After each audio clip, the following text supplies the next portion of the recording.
रक्षा कौन करेगा? हम करेंगे, हम करेंगे। खेजड़ी बचाओ, पर्यावरण बचाओ। खेजड़ी बचाओ, पर्यावरण। नमस्कार, मैं प्रमोद कुमार और आप देख रहे हैं पीके टाइम। आज बात करते हैं ऐसे मुद्दे की जिसका सरोकार आमजन और प्रकृति से है। बीकानेर महापड़ाव स्थल पर 29 संत, एक साध्वी और 68 मातृशक्ति और 439 पुरुषों के साथ कुल 537 लोग आमरण अनशन पर बैठे हैं। अन्य हजारों लोग साथ में महापड़ाव पर है। दुर्भाग्यपूर्ण है कि अब तक राज्य सरकार की ओर से कोई वार्ता या संवाद नहीं हुआ है। सरकार के समक्ष सिर्फ दो स्पष्ट मांगे हैं। सरकार खेजड़ी सुरक्षा अधिनियम लागू करने की निश्चित तिथि घोषित करे। दूसरा, जब तक कानून विचाराधीन है तब तक मुख्य सचिव द्वारा तत्काल सर्कुलर जारी कर यह निर्देश दिया जाए कि राज्य में खेजड़ी व अन्य हरे वृक्ष नहीं काटे जाएंगे। लेकिन एक ट्वीट जिसने इन दिनों राजनीति में हलचल पैदा कर दी है। राजस्थान की राजनीति में वसुंधरा राजे सिंधिया ऐसा नाम है जिसकी पहचान सिर्फ सत्ता तक सीमित नहीं रही। मुख्यमंत्री रहते हुए उन्होंने विकास, विरासत और सांस्कृतिक पहचान को हमेशा अपनी राजनीति के केंद्र में रखा। राजस्थानी परंपराओं, लोक भावनाओं और जमीन से जुड़े मुद्दों पर खुलकर बोलने वाली वसुंधरा राजे एक बार फिर उसी भूमिका में दिखाई दी।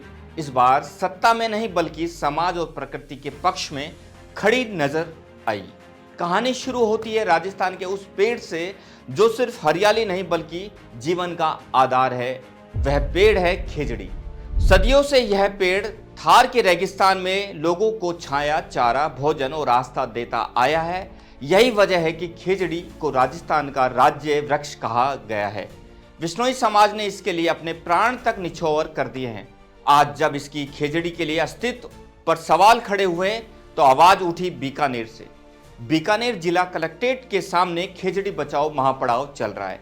सैकड़ों पर्यावरण प्रेमी अन्न जल त्याग कर आमरण अनशन पर बैठे हुए हैं। उनकी मांग साफ है, राज्य में मजबूत ट्री प्रोटेक्शन कानून बने और 50 साल से पुराने खेजड़ी जैसे पेड़ों को किसी भी सरकारी या निजी परियोजना के नाम पर ना काटा जाए। यह आंदोलन सिर्फ कानून की मांग नहीं बल्कि आने वाली पीढ़ियों के लिए जीवन बचाने के लिए पुकार है।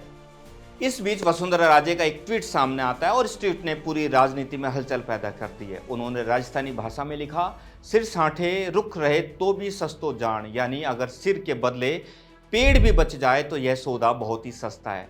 इस एक पंक्ति में त्याग, चेतना और पर्यावरण प्रेम की पूरी भावना समा गई है। अपने संदेश में वसुंधरा राजे ने कहा है कि खेजड़ी कोई साधारण पेड़ नहीं बल्कि देव वृक्ष है। इसकी पूजा की जाती है और जिसकी पूजा होती है उसका संरक्षण हमारा दायित्व है।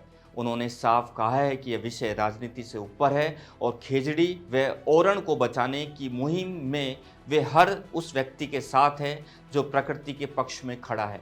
उनके इस समर्थन से आंदोलन को सिर्फ एक नैतिक ताकत नहीं मिली बल्कि एक बड़ा सामाजिक और राजनीतिक संदेश भी गया है। विश्नोई समाज, पर्यावरण कार्यकर्ता और आम ग्रामीण खुद को अकेला नहीं महसूस कर रहे हैं।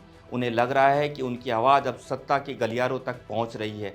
यह कहानी सिर्फ वसुंधरा राजे के ट्वीट की नहीं, यह कहानी उस राजस्थान की जहां पेड़ को देवता माना जाता है। यह कहानी है उस संघर्ष की जहां लोग अपने अधिकार से पहले प्रकृति का हक मांग रहे हैं। और यह कहानी उस सवाल की है जो हर दर्शक से पूछा जा रहा है, अगर खेजड़ी नहीं बचेगी तो मरुस्थल में जीवन कैसे बचेगा। नमस्कार, जय हिंद, जय भारत।